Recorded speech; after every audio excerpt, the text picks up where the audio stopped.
Bienvenue à toutes et à tous. On est vraiment très content de vous retrouver ce soir à l'occasion de la conférence Action Biodiversité et entreprises alliés ou ennemis, et pour continuer à faire vivre le défi biodiversité qui, malgré ces temps un peu particuliers, prouve que comme le vivant, il est résilient. Donc quelques mots au sujet du défi. Il est bien évidemment maintenu, simplement décalé dans le temps. Donc, nous invitons toutes les entreprises de moins de 500 salariés à se porter candidate si elles souhaitent être aidées et accompagnées dans leur transformation pour devenir des alliés de la biodiversité. Vous trouverez tous les liens utiles sur le site internet du défi biodiversité et sur nos pages LinkedIn et Facebook. Je vous mettrai tous ces liens dans le chat dans quelques minutes. Nous savons tous et toutes que c'est un moment très particulier pour les entreprises, assez compliqué, mais il peut s'avérer que cette période puisse être propice au changement. Et ça tombe bien, parce que nous accueillons aujourd'hui Emmanuel Delannoy, qui est spécialiste du lien entre les entreprises et la biodiversité, avec l'ambition de mettre en œuvre la réinvention écologique de l'économie. Il est l'auteur de l'ouvrage Permaéconomie, qui met en avant le paradigme selon lequel on entretient la richesse de la biosphère, la biodiversité, en la mettant en cohérence avec des modèles tels que le biomimétisme, l'économie circulaire, l'économie de fonctionnalité, mais je laisserai Emmanuel vous parler de tout ça. Pour vous expliquer, côté pratique, comment va se dérouler la conférence, dans un premier temps, Jérôme Cohen, que je ne vous présente plus, président fondateur d'Engage, posera des questions à Emmanuel. Et dans un second temps, vous pourrez poser vos questions en direct à Emmanuel en utilisant l'outil Lever la main sur Zoom, donc il doit se situer vers la droite de votre écran. N'hésitez pas à actionner cet outil, on vous donnera directement la parole et vous pourrez poser votre question à notre intervenant. Vous pouvez aussi poser les questions qui vous passent par la tête pendant la première partie de la conférence en les mettant dans le chat et nous ferons de notre mieux pour les faire remonter et pour y répondre. Sans plus attendre, je laisse la parole à Jérôme et je vous souhaite une excellente conférence. À tout à l'heure.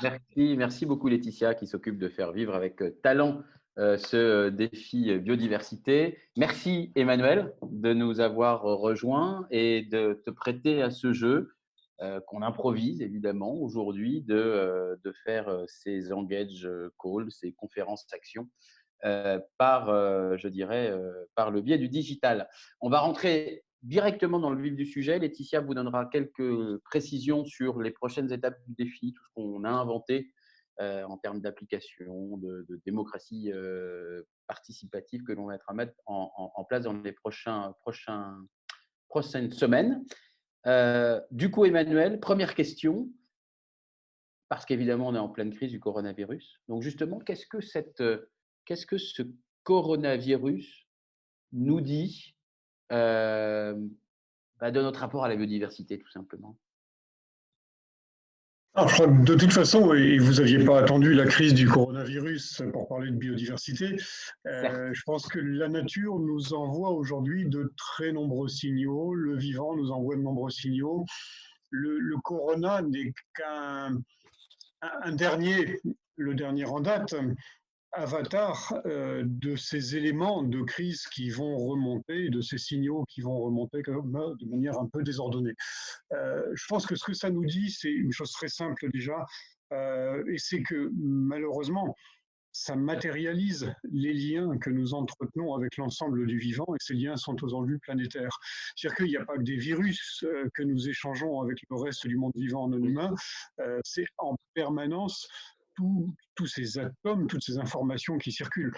Là, le virus, il est là, il matérialise par un biais pathogène quelque chose qui est un lien tangible qu'on a avec la biodiversité et sur lequel on reviendra évidemment. Et après, le deuxième message, c'est que évidemment, ce serait réducteur de dire que ça n'est que à cause de ça, mais c'est malgré tout des désordres écologiques, la manière dont nous interférons avec des écosystèmes, la manière dont la présence humaine aujourd'hui va jusque dans les endroits les plus reculés de la planète, qui fait que nous sommes au contact de vecteurs et que nous pouvons donc attraper des zoonoses qui sont, comme leur nom l'indique, des maladies qui touchent les animaux et qui devraient normalement rester limitées au monde animal non humain. Mais il se trouve que par un certain nombre de pratiques, nous avons interféré, donc nous renvoyons ces pathogènes dans notre monde à nous. D'accord. Donc tout ça était en quelque sorte peut-être attendu, en tout cas pas extrêmement surprenant par rapport à à la relation que nous avons tissée au cours des siècles et surtout peut-être depuis quelques dizaines ou 150 ans, dizaines d'années avec le vivant. C'est ça? Oui, tout à fait. Et quand vous consultez, d'ailleurs, je vous invite à lire les écrits de Serge Morand à ce sujet, qui est vraiment un spécialiste des zoonoses et la manière dont ça passe la sphère humaine. Les cas de transmission de zoonoses étaient extrêmement rares il y a encore 50 ans. Et aujourd'hui, on en dénombre plus de 1500 par an. Donc, toutes ne deviennent pas des crises aussi aiguës que celle du coronavirus aujourd'hui, mais malheureusement, effectivement, on voit que ce genre d'accidents se multiplient. Merci, Emmanuel. Du coup, aujourd'hui, comment tu caractériserais la biodiversité? On l'avait commencé à l'évoquer la dernière conférence action avec Gilles Boeuf, mais la biodiversité, c'est quoi? Et aujourd'hui, on dit évidemment qu'elle est malade, qu'elle est malmenée. Elle en est où, cette biodiversité? Alors bon, on va y venir tout de suite et je pense qu'on peut, Laetitia, donc rentrer en mode partage d'écran pour voir la présentation. Ce qu'il faut bien comprendre, c'est que, pour redonner une définition très simple de la biodiversité, c'est tout le vivant et toutes les interrelations entre les organismes vivants. Et c'est exactement ce que je disais à l'instant sur le cas du virus, c'est-à-dire qu'il y a des liens qui sont des liens écologiques, des liens fonctionnels, mais parfois aussi des liens beaucoup plus tangibles entre l'ensemble des espèces qui vivent sur Terre. Et ce que vous voyez là simplement, alors c'est petit évidemment sur un écran d'ordinateur, Ah, on voit pas mal. on voit pas mal, voilà, c'est l'arbre phylogénique, donc c'est l'arbre généalogique quelque part de l'ensemble des êtres vivants. Au milieu, vous avez l'ancêtre commun de tout ce qui vit sur Terre, et tout autour, ce sont les espèces qui vivent actuellement. Et vous voyez ce qu'on appelle métazoa, qui est quelque part vers 14 heures, là. Métazoa, en fait, ce sont tous les animaux multicellulaires, dont Homo sapiens, d'ailleurs, dont le nom apparaît, juste à côté de Mus musculus, qui est la souris. Mais voilà, cette petite partie-là, c'est ce qu'on associe généralement à la biodiversité. Les plantes sont quelque part par là aussi, on les voit un petit peu plus haut. Les champignons sont là aussi juste à côté. En vert en haut, ce ne sont pas les plantes, ce sont les algues en fait microscopiques, unicellulaires, et tout ce qui est violet, qui fait plus des 3/4 du cadran, ce sont justement des bactéries, des archées, des organismes unicellulaires, et qui font l'essentiel du monde vivant aujourd'hui. Et c'est vraiment ça qui est important de comprendre avec la biodiversité, c'est que la biodiversité, c'est beaucoup plus que, que des espèces aujourd'hui, c'est beaucoup plus qu'un catalogue d'espèces, c'est d'abord des interrelations. Ce sont des connexions et ce sont des entités et des ensembles fonctionnels qui s'emboîtent les uns dans les autres. La mondialisation existait bien avant finalement que les humains l'aient inventée dans leur système économique. La mondialisation, c'est d'abord l'œuvre du vivant finalement, de l'espèce à la biosphère tout entière. C'est ça la biodiversité. Alors on peut passer à la suivante puisque la deuxième question c'était l'état de la biodiversité aujourd'hui. Et là je crois qu'il faut pas se mentir, il faut pas se cacher la réalité. On verra bien sûr plus tard les solutions et on verra que l'énorme avantage de la biodiversité, contrairement peut-être à d'autres phénomènes comme le climat ou les pollutions, etc., c'est que c'est quelque chose qui est plastique, qui est dynamique, qui bouge en permanence, dans le mauvais sens ou dans le bon sens. Et malgré tout, reprenons l'état aujourd'hui. Alors simplement, ça c'est des chiffres qui calent un peu les ordres de grandeur et qui sont pour ma part, je trouve, assez effrayants. C'est quand on regarde simplement la biomasse totale des mammifères sur Terre, c'est 1261 millions de tonnes, et vous en avez presque 30%, c'est des Homo sapiens, c'est-à-dire c'est nous, c'est notre espèce. Vous en avez presque 70%, un petit peu moins de 70%, heureusement, ce sont tous nos animaux d'élevage, uniquement les mammifères. Gilles Boeuf le rappelle, si on rajoute les poulets, mais les poulets ne sont pas des mammifères, mais si on rajoute les poulets, on arrive à presque 90% de la biomasse terrestre. C'est absolument monstrueux. Et enfin, les mammifères sauvages, c'est-à-dire ce qui n'est pas élevé par l'homme et qui n'est pas humain, ça ne pèse que 2,6% de la biomasse de mammifères terrestres. Ça illustre bien une chose, c'est qu'aujourd'hui, en fait, nous avons artificialisé, nous avons anthropisé l'ensemble des milieux. Ce qu'on appelle la nature, finalement, c'est quelque chose qui n'existe pratiquement plus, ou à l'état résiduel, à l'état de lambeau, finalement. Et on voit bien qu'aujourd'hui, les espèces non gérées par l'homme représentent très peu. Et alors, ça fera la transition avec la vue suivante, sur laquelle on peut passer maintenant. C'est que, voilà, il faut bien comprendre que quand des effectifs d'espèces s'affaiblissent, ce sont des potentiels d'adaptation, des potentiels d'évolution qui s'affaiblissent aussi, et donc ce sont des espèces qui deviennent de plus en plus vulnérables et qui rentrent dans une spirale d'extinction. On Si peut je peux me permettre de citer… t'interrompre, de te poser une Oui, question. bien sûr, En pour fait, poser une question, bien sûr. le fait est que ce qui est inquiétant, ce n'est pas que les espèces disparaissent. Elles ont toujours disparu et c'est Oui, toujours mouvant. En revanche, c'est absolument. l'accélération phénoménale de cette disparition Hmm. qui est la plus inquiétante. On est d'accord? Voilà. Et cette accélération, elle n'est pas le fait du hasard. Alors, on peut la quantifier, hein, d'ailleurs, l'accélération. On estime qu'aujourd'hui, on serait entre 100 fois et 1000 fois supérieur au rythme naturel d'extinction, rythme qu'on peut constater dans les archives fossiles, c'est-à-dire quand on regarde la stratigraphie, on constate que l'espérance de vie d'une espèce, c'est de l'ordre de 5 millions d'années à peu près. Et aujourd'hui, en fait, des espèces disparaissent beaucoup plus vite que ça. Et si les espèces disparaissent, c'est justement ce qu'on voit sur la droite, finalement, la colonne de droite, là, on ne parle pas de disparition d'espèces, on parle de disparition d'habitats, on parle d'effondrement de population.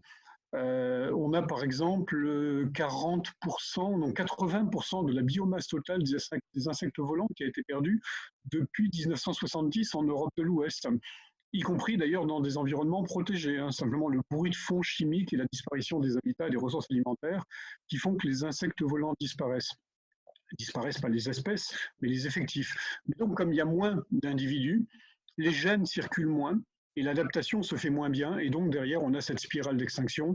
Et là, c'est tous les chiffres qui sont à gauche, par contre, et qu'on connaît bien, sur lesquels je ne vais pas insister, mais on a vraiment des choses très préoccupantes. Mais encore une fois, rappelons une chose, c'est qu'effectivement, au rythme naturel d'espèces, d'extinction des espèces, on ne devrait pas constater dans une vie humaine de disparition d'espèces. Or, nous en constatons des centaines, voire des milliers aujourd'hui, ce qui n'est pas normal. On peut passer à la suite. Alors, il y a plein de questions là, que je les vois arriver, on les traitera après. Alors, simplement un point.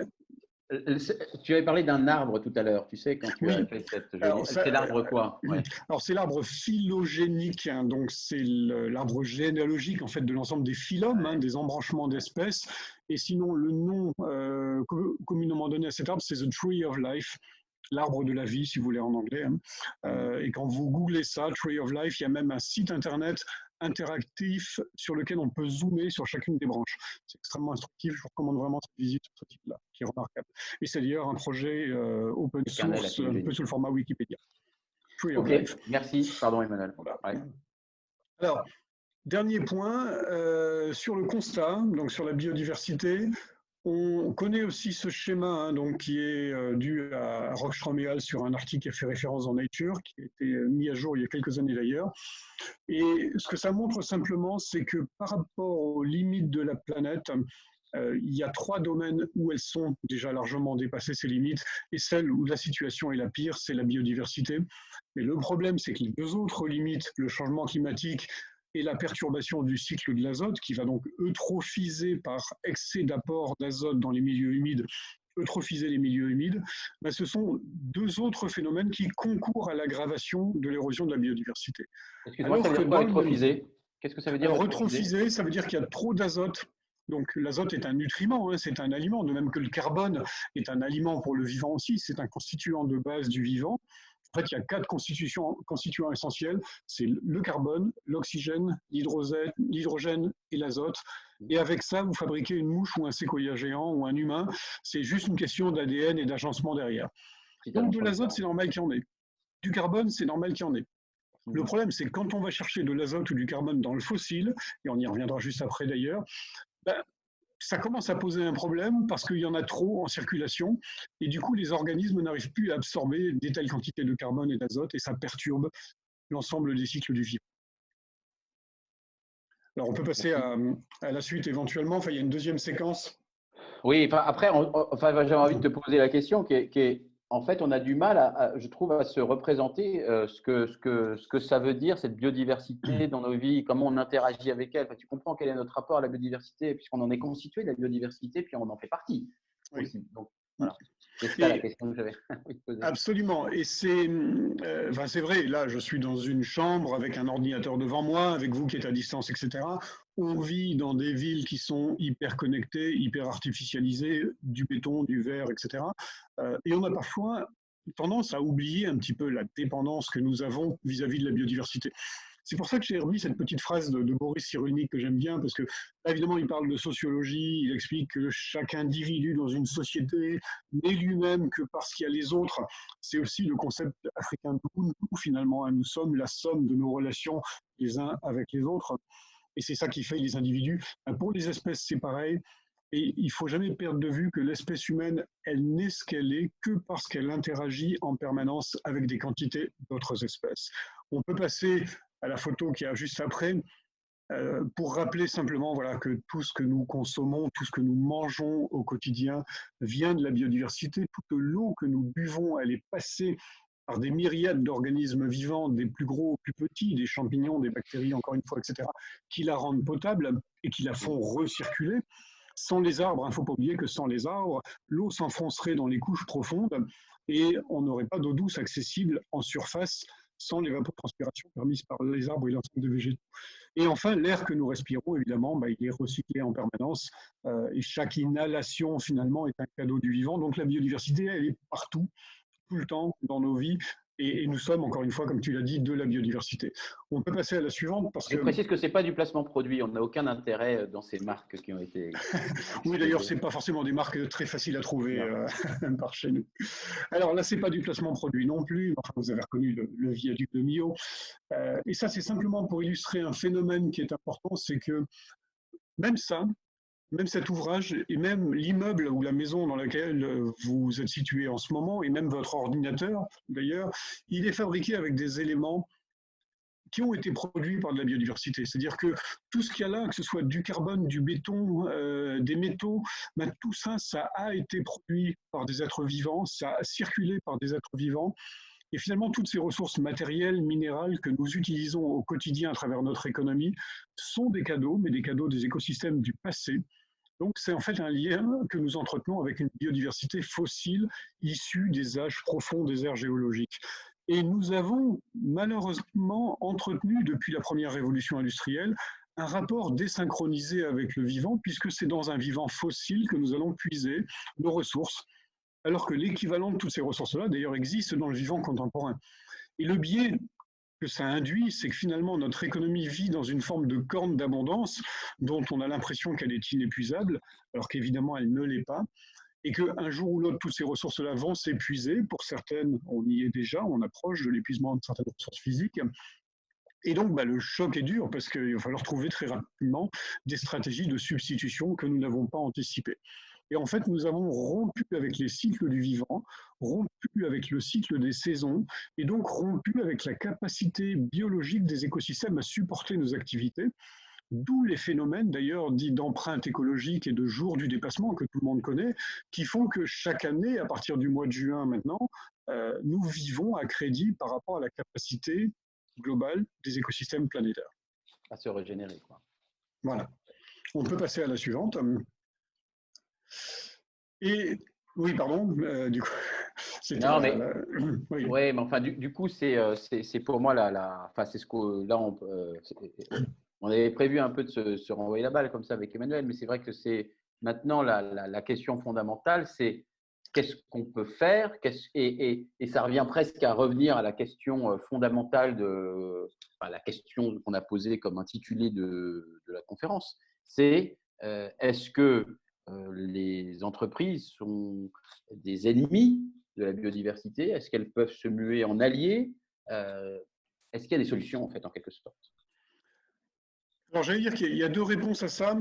Et effectivement, quand on parle des individus que nous sommes, et donc qu'on soit entrepreneur ou salarié, ou artisan, ou agriculteur, etc., à titre individuel, on a tous une sensibilité et on peut avoir un rapport d'émerveillement, un rapport éthique, un rapport philosophique avec le reste du vivant, avec la biodiversité.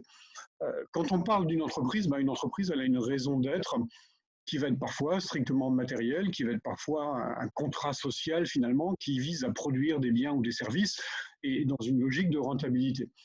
Donc, on va plutôt parler ici d'alliance de raison, mais encore une fois, ça n'est pas du tout antinomique avec d'autres rapports moins utilitaristes qu'on pourrait avoir avec la biodiversité. On peut passer à la suivante, là, pour rentrer un petit peu dans le détail maintenant. Voilà.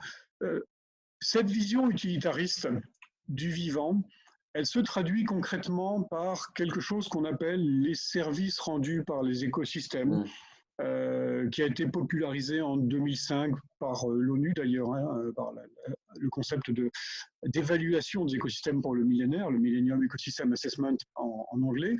Et on va y retrouver un certain nombre de catégories comme ça, de services, en disant finalement, la biodiversité, c'est quand même vachement utile. Ça nous sert à nous approvisionner en ressources de base, en bois, en eau évidemment, en biomasse alimentaire ou non, en principe actif pour la pharmacologie ou pour l'industrie ou pour la cosmétique aussi. Et sans la biodiversité, on n'aurait pas tout ça. Le deuxième point, c'est qu'il y a effectivement des services de régulation et que finalement, si les écosystèmes n'étaient pas capables de dégrader la matière organique, de recycler les déchets, il se passerait un petit peu comme ça s'est passé d'ailleurs en Australie quand on a commencé à importer des vaches. À l'époque, les bousiers qui vivaient en Australie, ils savaient digérer des crottes de marsupiaux, mais ils ne savaient pas digérer des crottes de vaches, des crottes de mammifères. Et très rapidement, en fait, les champs étaient couverts de bouse, et donc les vaches ne pouvaient plus brouter l'herbe. Et donc, ce qu'on a fait, c'est qu'on a importé le bousier d'Europe, mais on voit bien que finalement, donc, ces bousiers rendaient un service essentiel à l'agriculture, à travers le recyclage de la matière organique. Il y a l'image de la pollinisation, évidemment, qui est beaucoup plus de l'amour.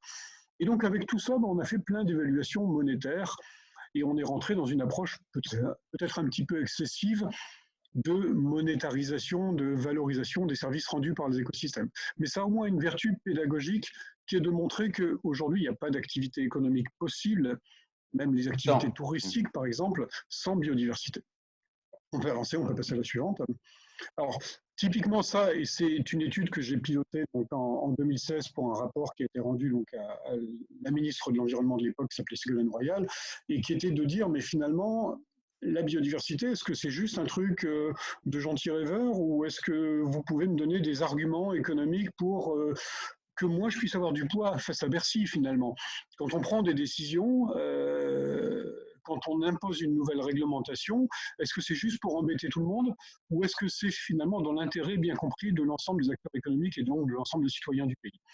Et le calcul qu'on a pu faire à travers cette dépendance donc, des activités économiques vis-à-vis des services écologiques, ou des services rendus par la nature, encore une fois, c'est qu'il y avait 1,5 million d'emplois qui n'existerait tout simplement pas dans l'économie française s'il n'y avait pas ces services rendus par la nature.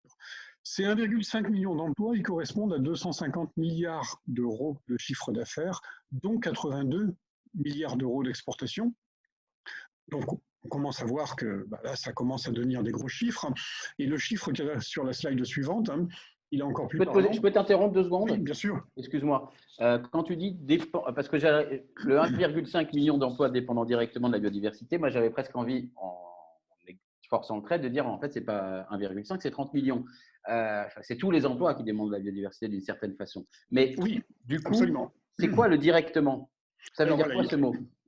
Et là, en fait, le chiffre qui est après, c'est vraiment la dépendance indirecte, où on est à 80% des emplois qui dépendent indirectement.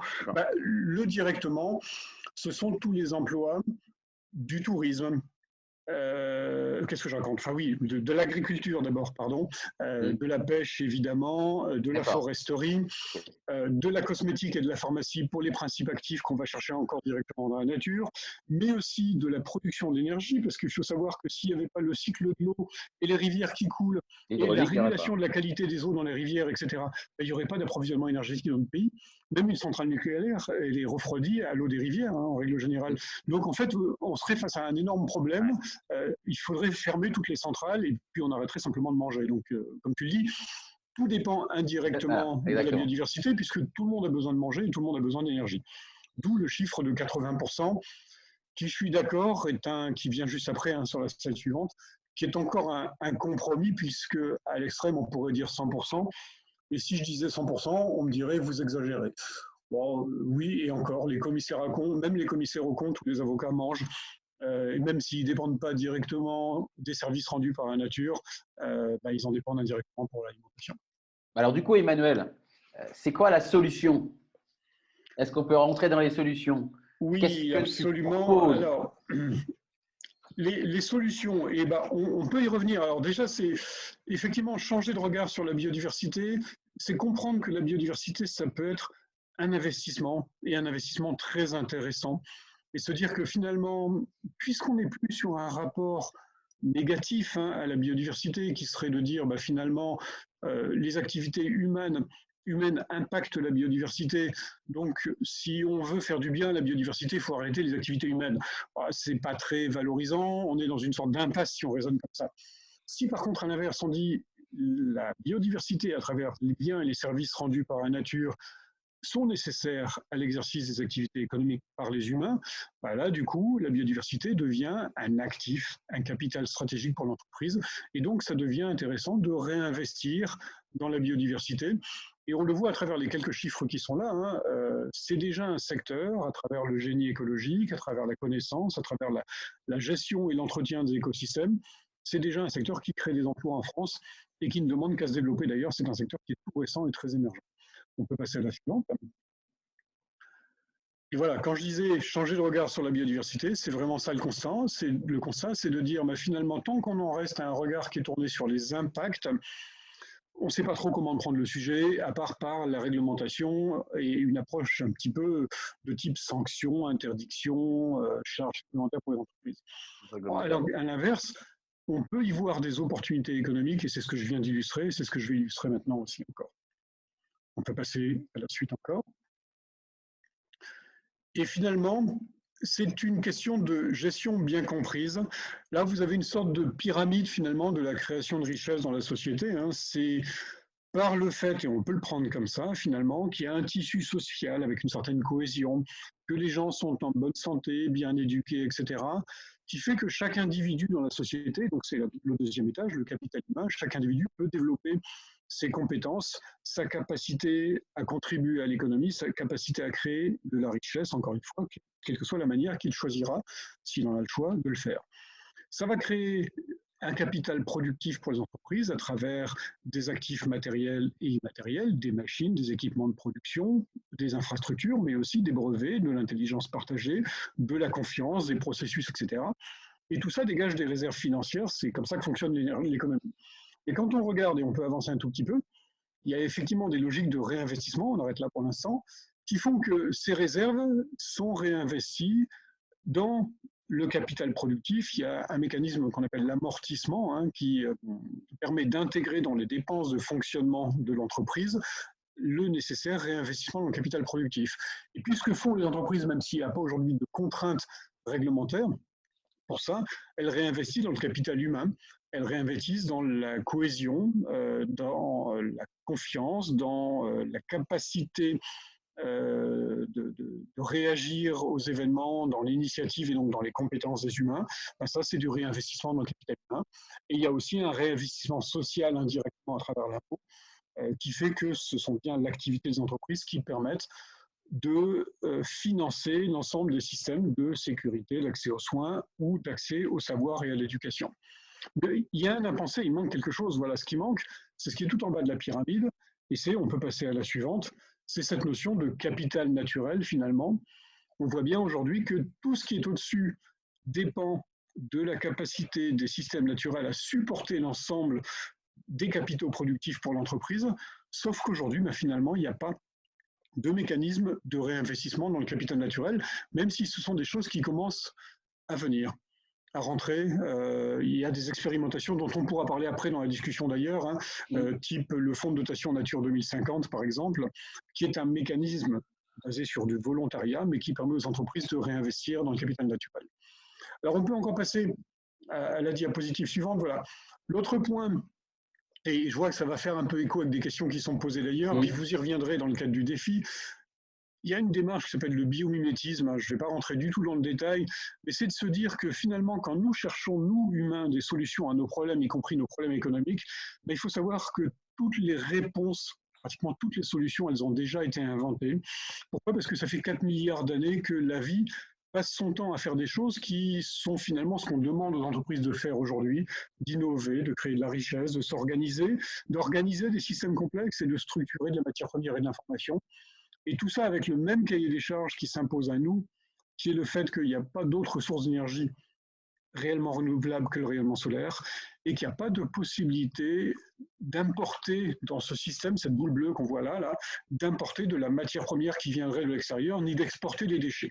Donc on fait avec le stock qui est disponible et avec le flux qui vient en permanence. Ben ça nous invite à réinventer des modèles économiques durables. On peut passer à la suite aussi. Comment on fait? Voilà. Se dire notamment que c'est quelque part notre cahier des charges, notre manière de penser, notre mindset, comme on dit maintenant dans la Startup Nation, qui doit changer. Quand vous voyez ça, là, j'aurais pu mettre n'importe quelle image de forêt ou d'écosystème d'ailleurs, vous voyez finalement une ville qui abrite des millions d'espèces différentes, qui fournit donc des habitats diversifiés. Et pourtant, cette ville, elle capte elle-même son énergie, elle la stocke, elle la distribue. Elle capte elle-même son eau, elle la stocke, elle la distribue, elle l'épure en permanence. Elle remonte aussi l'eau du sous-sol. Elle remonte l'ensemble des nutriments du sous-sol. Elle refabrique en permanence ses matériaux. Donc, il n'y a pas de gaspillage. Et donc, on peut voir finalement un modèle de développement durable, un modèle de société, de ville durable dans des écosystèmes naturels en se disant, mais finalement, nous, on ne demande pas à nos villes de faire tout ça. Si elles ne le font pas, c'est peut-être tout simplement parce qu'on ne leur demande pas. Et quand je disais changer de mindset, c'est changer le cahier des charges et se dire que finalement, tous nos produits ou nos services devraient intégrer non pas juste la chose pour laquelle ils sont ciblés, mais l'ensemble de ce qu'on appelle les externalités en se disant, mais est-ce que ça crée réellement de la valeur? Si nos villes sont si problématiques aujourd'hui, c'est peut-être qu'elles dépendent pour leurs approvisionnements d'écosystèmes qui sont situés à des centaines ou à des milliers de kilomètres de là, et que peut-être qu'on pourrait leur demander de faire autrement les choses. On peut avancer encore, mais c'est vraiment cette réflexion, voilà, sur l'idée de dire, mais c'est tout un changement de modèle économique qui doit pouvoir se faire. Et finalement, la question fondamentale, c'est de dire aujourd'hui, qu'est-ce que peut faire une entreprise pour la biodiversité? Alors, vous savez, il y a eu la grande mode, il y a quelques années, de dire, on va mettre des ruches sur le toit, on va faire des potagers bio dans les espaces verts, on va arrêter de mettre des pesticides ou de tailler les haras, on va mettre des nichoirs ou des hôtels à insectes. C'est bien dans une certaine limite. Attention à ne pas trop mettre de ruches d'ailleurs, parce que ça fait concurrence aussi aux abeilles sauvages, et ça a un impact négatif. Mais c'est bien, mais c'est largement pas suffisant. Et en fait, le principal levier qu'elle a une entreprise, c'est d'abord par son modèle économique et par sa chaîne de valeur. Et c'est finalement se dire, mais comment je m'approvisionne, comment je produis les biens et les services qui vont créer de la valeur pour mes clients, et comment je peux faire en sorte de réintégrer ça dans les cycles du vivant finalement. L'idée, c'est pas de faire complètement autre chose.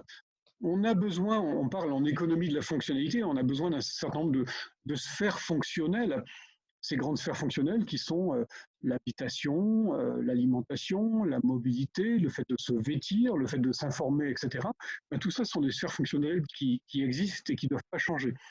Par contre, la question, c'est de se dire comment on peut créer la même valeur pour le client en consommant radicalement moins de ressources et en ayant radicalement moins de production de déchets, moins de production d'externalités négatives.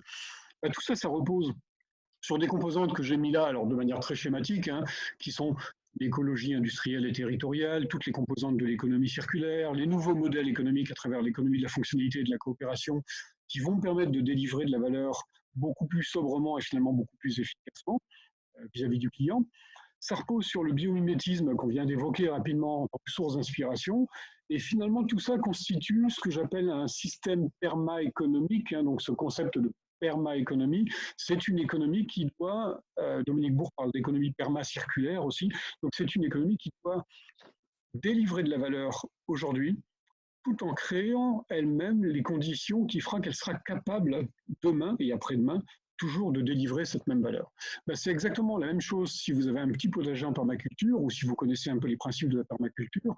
L'objectif, c'est de produire une récolte pour cette année, mais de nourrir le sol. En permaculture, on ne nourrit pas la plante, on nourrit le sol, et donc de préparer les conditions des récoltes suivantes. En fait, la permaculture est une économie à externalité positive, et toute la question qu'on doit chercher à se poser quand on parle de biodiversité, c'est de se dire, mais comment notre économie peut avoir des externalités positives? Et là, on voit bien que ça va un petit peu plus loin que les ruches sur le toit, que c'est tout un changement de modèle économique et de conception des chaînes de valeur sur l'amont et sur l'aval. Ça veut dire aussi probablement sortir de cette logique de compétition généralisée et aller vers une économie qui va être beaucoup plus coopérative, parce que finalement, on va, dans notre approche de l'économie, intégrer finalement des principes fondamentaux de l'écologie qui sont que nous sommes tous des acteurs interdépendants, c'est-à-dire que nul n'est capable de faire seul dans son coin ce qu'il est censé faire, il le fait toujours, encore une fois, parce qu'il dépend de quelqu'un d'autre. Merci Emmanuel. On peut passer, oui, voilà, on va rapidement, comme ça on va, voilà, comme ça on passe au temps de questions-réponses. On va sûrement déborder un peu, mais c'est vraiment passionnant. Donc vas-y. Très rapidement, bon, ça c'est, après il y avait la couverture du livre Permaéconomie, mais on peut passer. Et si on peut aller directement à la slide 23, ça on va oublier, ça aussi on verra peut-être dans les questions. Donc la 23 c'est sur le concept de prospérité, voilà. Prospérité, c'est, vous l'avez compris, hein, les racines grecques, prospéro, pardon, c'est les racines grecques du mot prospérité. Et ça ne désigne pas en fait une question de richesse pécuniaire, mais plutôt une question de capacité à aborder avec la confiance suffisante un avenir qui est par nature incertain et inconnu. Et donc, ben voilà, il faut être capable de se projeter dans l'avenir, même si on ne sait pas de quoi il sera fait. Ben c'est ça l'économie. L'économie, c'est faire des investissements sur le futur. Ça n'est pas, comme aujourd'hui, avoir en permanence peur de l'avenir et finalement, en permanence aussi, saper toutes les chances d'avenir, parce qu'aujourd'hui, on a bien une économie mondiale qui ne marche pas comme elle devrait et qui en fait ne crée pas de richesse, elle détruit le socle de la création de richesse future. Et donc la prospérité, c'est retrouver une économie qui va créer ce socle de la richesse future.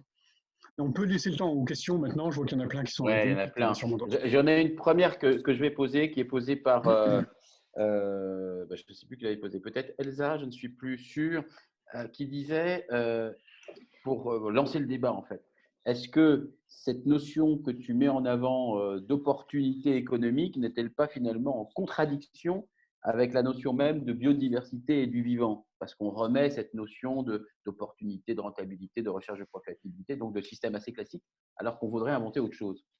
Si j'ai bien compris la question. Oui, alors il faut faire attention à ne pas mal interpréter ce terme-là. Et je suis d'accord, il est gênant, il peut être connoté. Moi, il me gêne aussi et je n'ai pas de mot idéal pour le remplacer.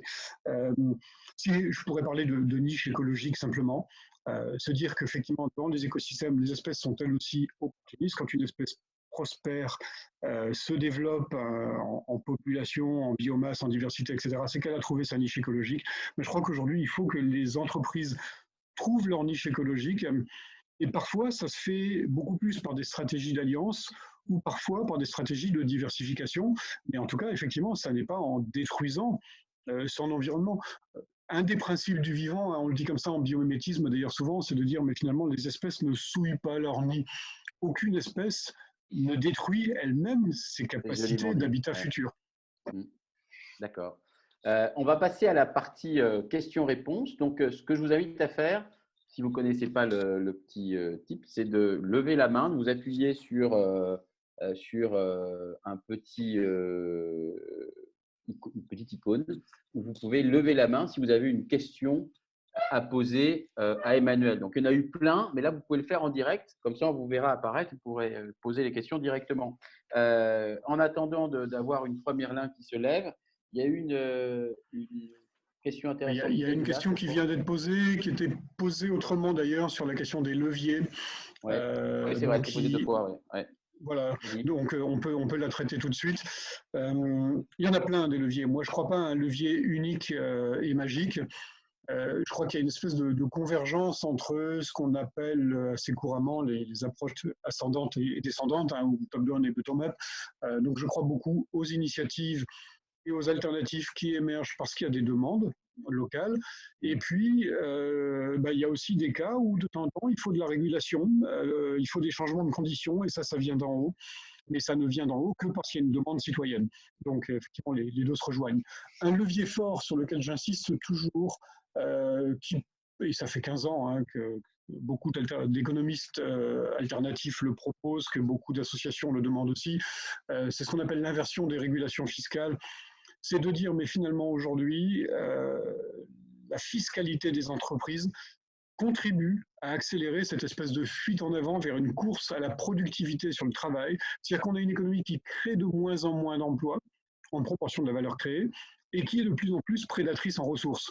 Pourquoi? Parce que, en gros, le carbone fossile, le foncier, les ressources minières sont moins taxées que le travail. Donc, finalement, vous cherchez à faire des gains de productivité sur les personnes, sur le travail. Faire l'inverse, c'est donc défiscaliser massivement le travail et compenser par une fiscalisation qui sera plus lourde sur l'énergie et sur les ressources fossiles. Ben, ça va inciter toutes les entreprises à relocaliser leurs activités et surtout avoir des modèles beaucoup plus frugaux en énergie, en matières premières et beaucoup plus intenses en travail et en information. D'accord. Je vois apparaître une première question, maintenant qui a disparu ou quoi? Bon, alors j'avais une Mais après, question ça qui peut était. être des questions de vive voix, ce serait avec grand plaisir. Ah, voilà, exactement. Alors Théo, le Benneret, je ne sais pas comment on dit, on va t'écouter, puis après on prend la question d'Élise sur la fiscalité, la comptabilité en triple capital. Voilà. Théo est là, allez, Théo, on va t'ouvrir ton micro et tu peux poser ta question. Théo, voilà. Oui, bonjour, vous m'entendez? Oui, Bonjour Théo. Bonjour. bonjour. J'ai une question moi, que j'ai mis dans la discussion, dans la conversation. C'était tout simple, en fait, pour reprendre les termes de Startup Nation du moment, même je pense qu'il se pose beaucoup de questions aujourd'hui. Finalement, en fait, il faut vendre les idées que vous venez de présenter, en tout cas pour qu'elles reviennent un peu au cœur des problématiques et des esprits. Et je voulais savoir si vous pouviez citer des métiers ou citer des entreprises et des projets qui vous paraissent intéressants à l'avenir. Comme exemple, en fait, hein, c'est ça? Exactement. Ok, merci. Merci Théo. Ah, c'est toujours un sujet qui est très difficile, ça, parce que j'ai envie de dire, il y a, alors évidemment, il y a des métiers qu'on n'a pas envie forcément de voir se développer énormément. Je ne ferai pas allusion, mais on a parlé du coronavirus, par exemple, à tout ce qui est lié à l'hypermobilité, au low cost, à tout ce qui va être destructeur finalement de liens sociaux et qui va promouvoir un plaisir immédiat pour des effets par contre négatifs qui vont peser très longtemps. Mais après, pour le reste, finalement, des métiers qui peuvent se transformer, il y en a plein. Je cite souvent une entreprise qui, a priori, n'a rien à voir avec tout ça, qui est une entreprise située près de Grenoble, que je cite dans mon livre d'ailleurs, qui s'appelle l'Établissement Cros, qui est dans les services à l'industrie, qui fait de la vente, de l'installation et de la maintenance de compresseurs pour faire de l'air comprimé industriel, de pompes ou de groupes électrogènes.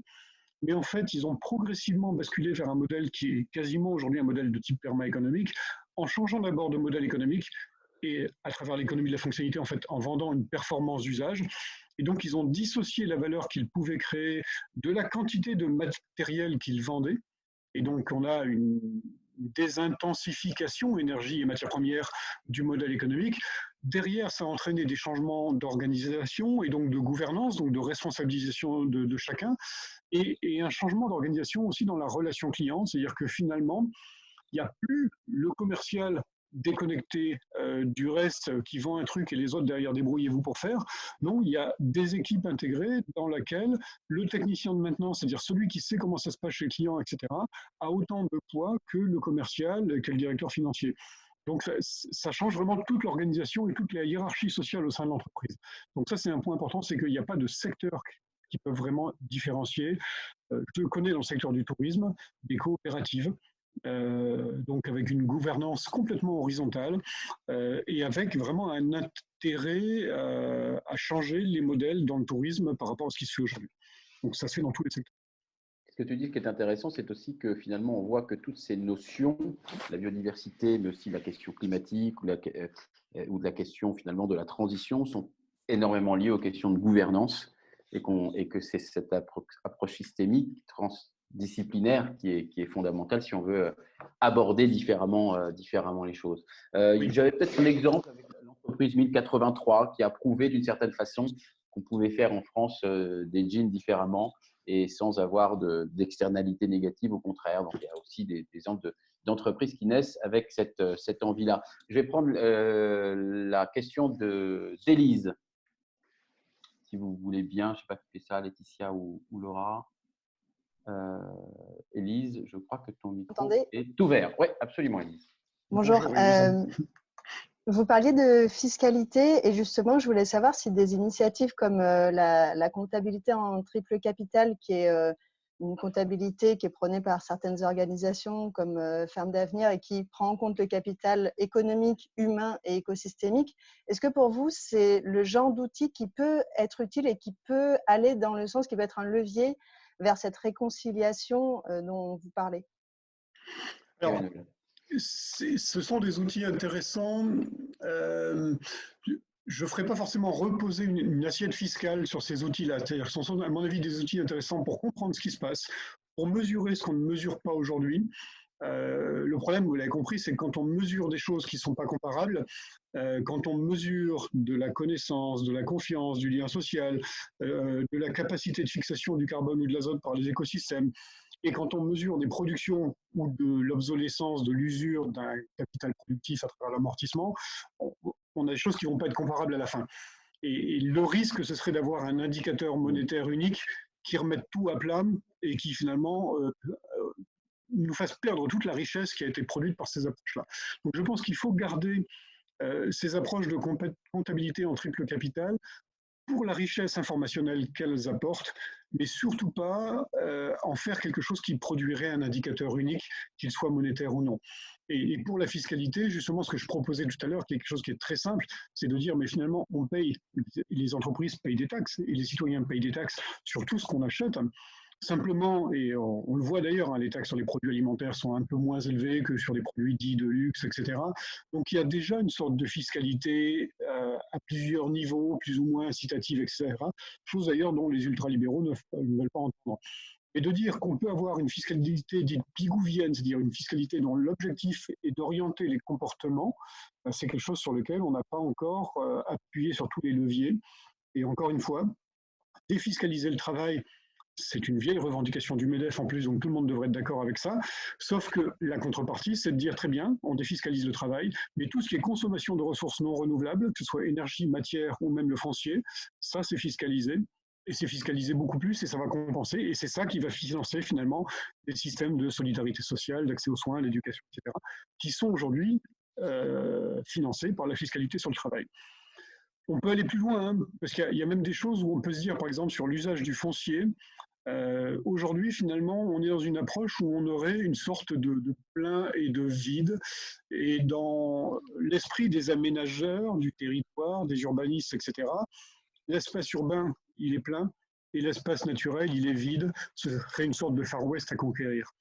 Il suffit de dire un jour, et c'est un trait de plume dans un décret, non, la nature, c'est pas du vide.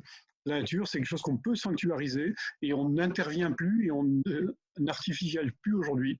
Parce que sinon, si on continue à grignoter l'équivalent d'un département tous les 7 ans en France, il va arriver un moment où il n'y aura plus un seul mètre carré d'espace naturel. Et on voit bien que c'est ça qui supporte tout le reste. Il y a des questions qui arrivent du même ordre, dont je voudrais te la donner. C'est notamment Hélène et Chloé qui disent: que pensez-vous de la loi biodiversité mise en place par Barbara Pompili et qui ouvre le concept de compensation écologique pour les entreprises, en fait. Oui. Elle est revenue plusieurs fois, posée différemment. Alors, le problème de la compensation, ça existait déjà avant, en fait, hein, donc ça n'a pas été introduit là-dedans. Ça a été précisé par la loi Pompili, effectivement. Je vais avoir un point de vue un peu provocateur là-dessus. Je pense qu'en France, on ne fait pas assez de compensation. C'est-à-dire que la compensation, on est d'accord, hein, c'est la pire des choses et la meilleure des compensations, c'est celle qu'on ne fait pas. Mais si on appliquait plus cette loi-là, on aurait moins d'artificialisation et on ne l'applique pas parce que les préfets ne se donnent pas les moyens de l'appliquer, parce que dans les DREAL, il n'y a pas assez de gens pour surveiller les chantiers, etc., et pour faire appliquer la compensation. Ce qui fait qu'aujourd'hui, la destruction de la nature, c'est gratuit et ça embête personne, entre guillemets. Et plus les projets sont petits, plus les dégâts sont considérables de manière cumulative. Et là, on le voit bien sur les petits lotissements, sur les petits grignotages, sur les extensions de toitures, de parking, etc. Tous ces petits projets mis bout à bout consomment énormément d'espace. Et là, on n'applique jamais la compensation. Est-ce que tu pourrais nous donner un ou plusieurs exemples de compensation pour une entreprise, par exemple? Ça veut dire quoi concrètement? Compenser… En fait, je vais vous donner un exemple je vais vous prendre une image. Vous êtes en ville et vous dites qu'il faut développer l'usage du vélo en ville, donc il faut faire des pistes cyclables. Ah ben, il n'y a plus de place. parce qu'il y a la rue sur laquelle les voitures circulent, il y a le trottoir, et puis il y a les voies du tram. Ben, on met où la piste cyclable? Il n'y a plus de place. Ben, on va prendre la place à quelque chose, à quelque part. Ben, l'idée de la compensation, c'est de dire, c'est pareil, aujourd'hui, il n'y a plus de place. Donc, ce n'est pas un geste gratuit que de prendre de la place aux écosystèmes naturels.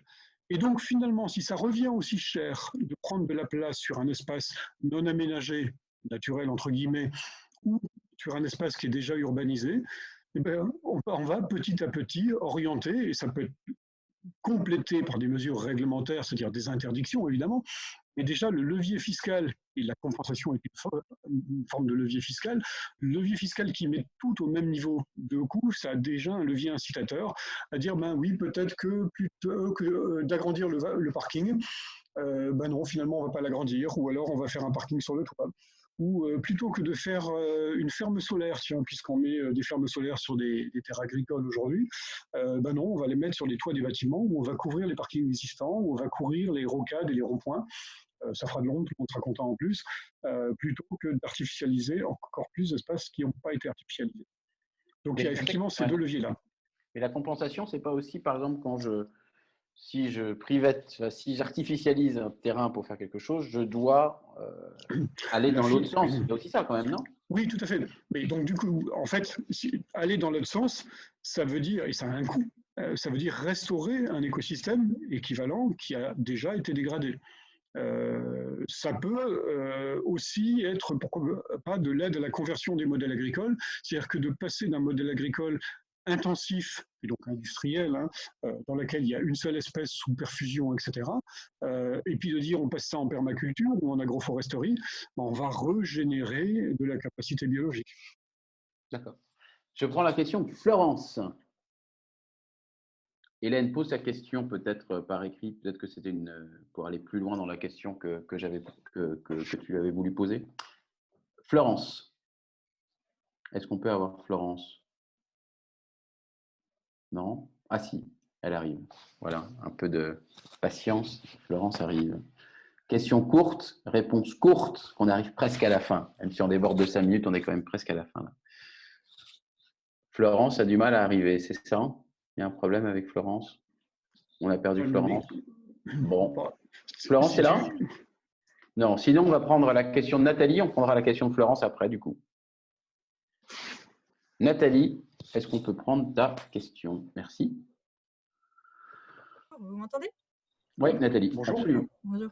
J'avais une question sur la COP Biodiv qui était prévue en cette fin d'année. Quelles sont vos attentes essentielles par rapport à cette COP Biodiv? Bon, je suis personnellement convaincue qu'une gouvernance internationale est nécessaire pour agir sur les sujets de biodiversité. Mais c'est un gros sujet. Donc, si on pouvait le découper en petits morceaux, vous attendiez quoi en priorité? Alors, elle existe, mais elle est faible. Effectivement, elle ne fait pas le poids par rapport aux autres gouvernances internationales. Et typiquement, on a vu récemment les limites de l'OMS, par exemple. Donc, la gouvernance internationale d'un sujet n'est pas forcément une efficacité directe, il peut y avoir des conditions à créer, et donc il faut en plus que cette gouvernance soit transparente et contrôlée, qu'il y a une vraie rétroaction citoyenne derrière, ce qui n'est pas évident quand on parle d'organisation supranationale. Mais il faudrait qu'à minima, on ait, et c'est pas original ce que je veux dire, mais qu'on ait une organisation mondiale de l'environnement, et pas simplement un programme des Nations Unies pour l'environnement qui n'a aucune autorité. Il faudrait une organisation mondiale de l'environnement qui ait au moins le même poids que l'OMS, avec une régulation et donc un tribunal international, etc. Et donc un pouvoir de sanction. Ben, ça, c'est quelque chose qui n'existe pas aujourd'hui. Après, on peut citer des sujets un peu plus techniques qui sont que, par exemple, les moyens de la police internationale sur le trafic d'espèces sauvages, et on sait que c'est quand même un facteur qui pèse énormément sur la biodiversité, d'autant plus qu'il y a le phénomène de la rareté, c'est-à-dire que plus une espèce est menacée, plus son trafic est juteux parce que le prix va être plus élevé, et donc le braconnage augmente, etc., quand on sait que l'espèce est menacée. Et bien ça, c'est considéré comme un crime. Il y a des moyens de police qui sont affectés, mais en termes de police internationale, ça n'est pas considéré comme un crime grave, et donc ça place toujours en second plan ou en troisième plan, en fait, après le trafic de drogue, le trafic d'armes. Et une des revendications de plusieurs diplomaties internationales, dont c'est la position de l'Europe d'ailleurs, ce serait de remonter le trafic d'espèces internationales au même niveau que les trafics de drogue et les trafics d'armes, pour qu'on ait vraiment des moyens de contrôle plus efficaces. Mais après, encore une fois, de dissocier tout ça du reste, c'est pas suffisant. C'est-à-dire que la gouvernance internationale, c'est très bien, mais si les entreprises ne remettent pas en cause leur modèle économique et si l'agriculture internationale ne remet pas en cause les modes de production, ça ne servira à rien de légiférer sur la biodiversité. Il faut que le reste soit ancré dans la biodiversité. J'ai une question que je vois qui est originale, que je vais me permettre de poser. C'est la question de Marion qui dit vous avez beaucoup parlé de levier fiscal, de règles, etc. Mais est-ce qu'il y a des modèles volontaires à suivre et à appliquer par les TPE-PME à leur niveau? C'est ce qu'on va essayer de faire pendant le défi biodiversité. Oui, oui. Absolument. Et il y en a énormément. Et là, encore une fois, je dirais que la première chose, c'est de faire un bon diagnostic, de comprendre ce qui se passe. Et donc, finalement, que l'entreprise, la PME ou la TPE, soit capable d'inventorier et de hiérarchiser quelque part ses dépendances vis-à-vis de la biodiversité. Ce qui lui permettra d'avoir un plan d'action qui sera pertinent, efficace et surtout durable, parce qu'elle le fera, parce que ça lui apportera un avantage.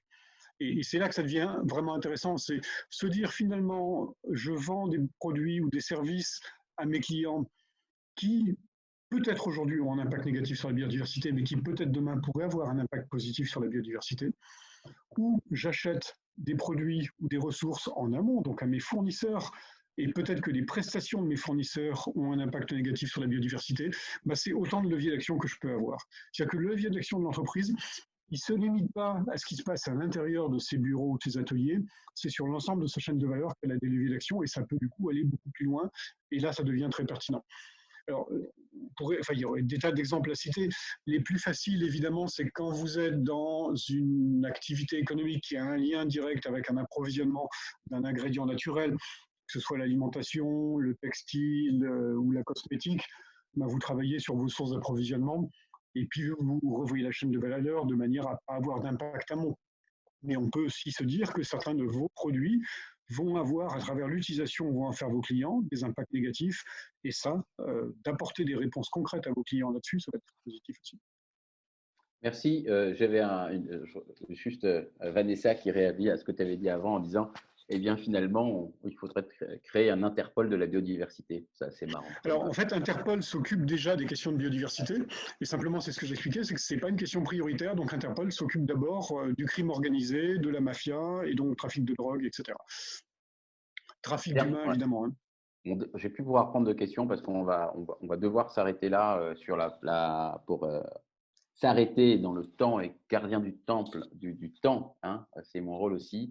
Dernière question, que pensez-vous de la reconnaissance de l'écocide dans le droit international comme outil juridique pour rendre les entreprises redevables en matière de biodiversité? Donc là, on n'est plus dans régénérer le vivant ou en tout cas des politiques économiques, des stratégies différentes, mais on est dans la punition, quoi, hein. Alors, je vais botter en touche parce que je ne suis pas juriste. Le concept, évidemment, est séduisant, mais dans la manière dont on pourrait l'appliquer, je n'ai pas la réponse. Parce que là, je travaille plutôt sur les modèles économiques des entreprises et la manière dont les entreprises peuvent agir.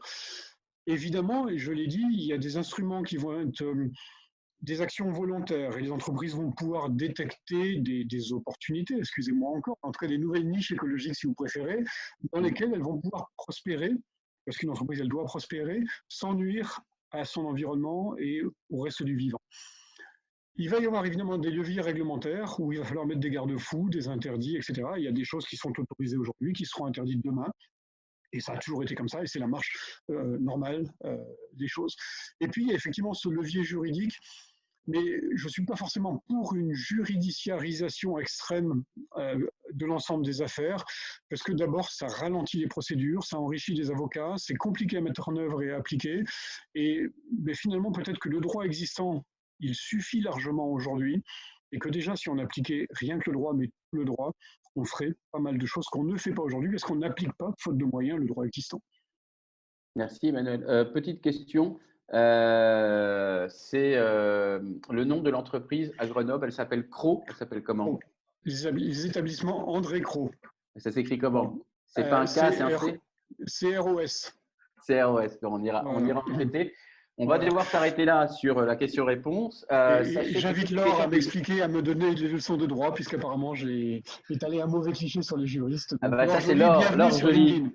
Laure Joly, voilà, vous allez pouvoir correspondre. On va aussi essayer de donner des réponses à tous ceux qui n'ont pas eu, les réponses sont restées non répondues. On va essayer de le faire dans les prochains jours. Juste un point, redonner le micro en remerciant infiniment Emmanuel pour le temps, la qualité, la connaissance, voilà, et la qualité de son exposé. Je voudrais juste demander à Laetitia de conclure et de donner quelques précisions sur le défi biodiversité dans les prochaines semaines, prochains mois. Laetitia? Oui, avec plaisir. Déjà, un énorme merci à Jérôme, à tous les participants et participantes. Merci pour vos questions. Comme Jérôme a dit, on va essayer de trouver les questions qui nous ont paru très intéressantes et de vous les relayer dans l'action letter biodiversité de cette semaine et sur nos réseaux. Donc, vraiment, merci Emmanuel, parce que tu as bien montré qu'on peut en effet mettre l'économie au service du vivant, car l'économie fait partie du vivant et elle a tout intérêt justement à se servir de la nature et de tout ce que le système naturel a produit depuis des milliards d'années pour s'en inspirer et pour être bien plus en accord avec elle. Et c'est tout l'intérêt du défi biodiversité qui ne s'arrête pas là. Donc, nous continuons à travailler avec tout notre écosystème pour continuer à sensibiliser les acteurs de la sphère économique et d'ailleurs aux enjeux de la biodiversité. Et pour ce faire, on a beaucoup de projets en cours de réflexion. Actuellement, on travaille sur une application en ligne de formation et de sensibilisation aux enjeux de la biodiversité avec Teach on Earth. On conçoit également une plateforme collaborative et participative pour interagir tous ensemble en fait sur les sujets qui nous animent et sur les solutions qu'on aimerait faire émerger ensemble pour les appliquer et pour justement rentrer et se mettre en action. Aussi, avec la fresque de la biodiversité, on a organisé un atelier qui se tiendra la semaine prochaine, mais qui malheureusement a été victime de son succès. Mais on fera tout pour trouver un nouveau créneau et pour proposer de nouvelles dates, parce que c'est très important que les personnes participent à cet atelier très ludique et très, très important, très éducatif. Et finalement, nous continuerons à organiser des conférences comme celle-ci pour continuer à rencontrer des personnes inspirantes comme Emmanuel qui mettent tout leur effort et leur travail pour justement trouver des solutions pour faire de l'économie une alliée de la biodiversité. Donc encore un énorme merci à tout le monde. Prenez soin de vous et à très bientôt, j'espère. Voilà, pour la mise en place du défi, sa continuité. Salut, à bientôt. Merci infiniment Emmanuel et à très vite. Au revoir à tous. Au revoir. Au revoir.